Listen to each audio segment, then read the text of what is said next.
போல் நமது சங்க உறுப்பினர்கள் யாராருன்னு தெரியாதுங்க. யார் மறைந்திருந்தாலும் அவர்களுக்காக ஒரு நிமிடம் மௌன அஞ்சலி.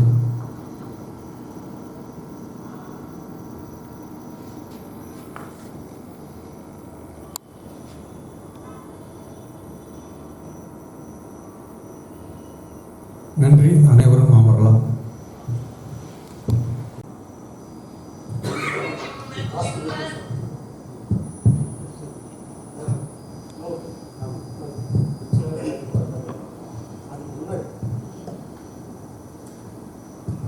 கடந்த நம்மளுடைய கூட்டம் நம்ம மாவட்ட லெவலில் திரும்பியும் பதிவு பண்ணணும்னு சொல்லிட்டு பேசணும். எல்லா மாவட்டத்துலேயும் ஒவ்வொருத்தரும் பதிவு பண்ணணும். இது வரைக்கும் எந்த மாவட்டத்துலேயும் பதிவு பண்ணதாக தகவலே இல்லை. எந்தெந்த மாவட்டம் பதிவு பண்ணியிருக்கீங்க அப்படின்றது தகவல் தலைமைக்கு கொடுக்கணும். ரெண்டாவது நம்ம தலைமையினுடைய பதிவு கொடுத்துட்டு இருக்குங்க.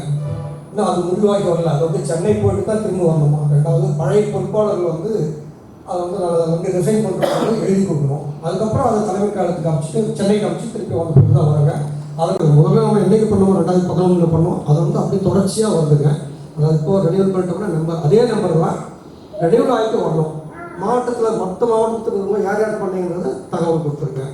நம்ம பழையபடி ஒப்பந்ததாரெல்லாம் பதிவு பண்ணுறதுக்குள்ள முயற்சி நம்ம பண்ணோம். அதுக்கு நம்ம சென்னை போயிட்டு தலைமைச் செயலகத்தில் கொடுத்தோம், மினிஸ்டர் பார்த்து கொடுத்தோம், அதிகாரிகள் பார்த்து கொடுத்தோம், ஜனாதிபதி ஆஃபீஸ் கொடுத்தோம். அதுக்குள்ள நமக்கு இந்த ரேட் அப்ரூவல் பண்ணி கொடுத்துருக்காங்க. ரேட்டை பற்றி நமக்கு கவலை இல்லைங்க. ரேட்டை பற்றி கவலை இல்லை. இருந்தாலும் அந்த ரேட்டை அப்ரூவல் பண்ணது ஒன்று. ரெண்டாவது முறைப்படி நடக்காமல் இருந்தது.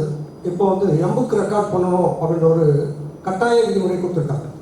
ரெக்கார்டு பண்ணி ஆகணும் ஒன்று. ரெண்டாவதுங்க ஜிஎஸ்டி இல்லாமல் நிறைய பேர் செய்கிறாங்க. ஜிஎஸ்டி நம்பர் இல்லாமல் யாரையும் பாஸ் பண்ண வேண்டியது அவங்க அதிகாரிகள் உள்ளூரில் என்னென்னமோ பண்ணிகிட்டு இருக்காங்க. இப்போ அரசு விதிமுறைப்படி ஜிஎஸ்டி நம்பர் இருந்தே ஆகணும் அப்படின்ற ஒரு விதிமுறை வந்திருக்கு. அதனால் நமக்கு அது ஒரு சின்ன அவர்கள் நேரடியாக கூப்பிட்டு பேசுறதுனால நம்ம முன்னாடியே இந்த விலைப்புள்ளி கொடுத்துருக்குறாங்க. அடுத்தபடியாக நாம் அந்த அப்ரூவலுக்கு ரெடி பண்ணுங்க.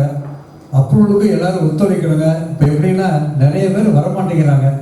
அது ரொம்ப கஷ்டமாக தான் இருக்குது. முன்ன ஒரு 5 வருஷத்துக்கு முன்னாடி நாங்கள் கார் எடுத்துகிட்டு ஒவ்வொரு யூனியனுக்குமே போய் பார்த்துருக்குறோங்க. அண்ணா ராஜகோபால் அண்ணன் அவர் கேட்டுப்பாங்க. இதுக்காக நாங்கள் எவ்வளவோ கஷ்டப்பட்டுருக்குறோங்க இந்த சங்கம் ஆரம்பிக்கிறதுக்கு. கிட்டத்தட்ட 20 வருஷம் இருக்குங்களா, 20-25 வருஷம் இருக்குங்க. அதனால் இனிமேல் இந்த டைம் இனிமேல் என்ன பண்ணுறோம்னா ஒரு கார் எடுத்துட்டுங்க போய் அந்த யூனியனில் லிஸ்ட்டு வாங்கணுங்க. முன்ன வச்சுருக்கிறாரா அவருக்கு அப்ரூவல் கொடுக்கலாமான்னு அப்போது செஞ்சாங்க. ஆனால் அன்றைக்கெல்லாம் பம்ப் செட்லாம் கம்மியாக இருந்ததுங்க. அப்போ குறிப்பிட்ட பேர் இருந்தாங்க. இன்றைக்கி நிறைய பேருக்கு கொடுப்பாங்க. அது முறை பிரகாரம் கொடுக்க சொல்லி தாங்க நாம் இப்போ கேட்குறோம். நாங்கள் சாதாரணமாக பார்த்தீங்கன்னா இந்த எங்கள் ஏரியாவில் யாருமே கிளர்க்குங்க வேலை செய்ய முடியாதுங்க. ஆனால் மற்ற ஏரியாவில் ரொம்ப வருத்தப்படுறாங்க. கிளர்க்குங்களே ஆள் வச்சு வேலை செய்கிறாங்க. நீங்கள் ரேட்டு வாங்கி கொடுத்து இன்னும் பிரயோஜனம் அப்படின்னு கேட்குறாங்க. உண்மையாக நீங்கள் ரேட் வாங்கி கொடுத்து அடுத்த சம்பாதிக்கிறாங்க, நாம் சம்பாதிக்க முடியாது அப்படிங்கிற லெவலுக்கு இருக்குதுங்க. அது உடனடியாக அடுத்த தீர்வு அதுதாங்க. இப்போ ரேட் வாங்கிட்டோம். இனிமேல் வருஷம் 10%. இப்போ பிடபிள்யூ வாட்டர் போர்டுலாம் வருஷம் 10%, 5% இன்க்ரீஸ் பண்ணுறாங்க.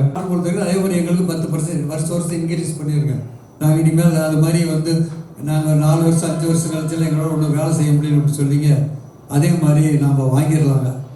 அது ஒரு திகிரி இருக்குதுங்க. அதுக்கு எல்லோரும் ஒத்துழைப்பு போடுங்க. அந்தந்த ஏரியாவில் இப்போ உங்களுக்கு தெரிஞ்சவங்கள யார் யார் வேலை செய்கிறாங்க, அந்தந்த யூனியனில் வேலை செய்கிறாங்க. அவங்க லிஸ்டிங் சிஸ்டமில் இருந்தாங்க. இப்போ அது மாதிரி இல்லை. இப்போ யூனியன் இன்ஜினியரே பார்க்க சொல்கிறாங்க.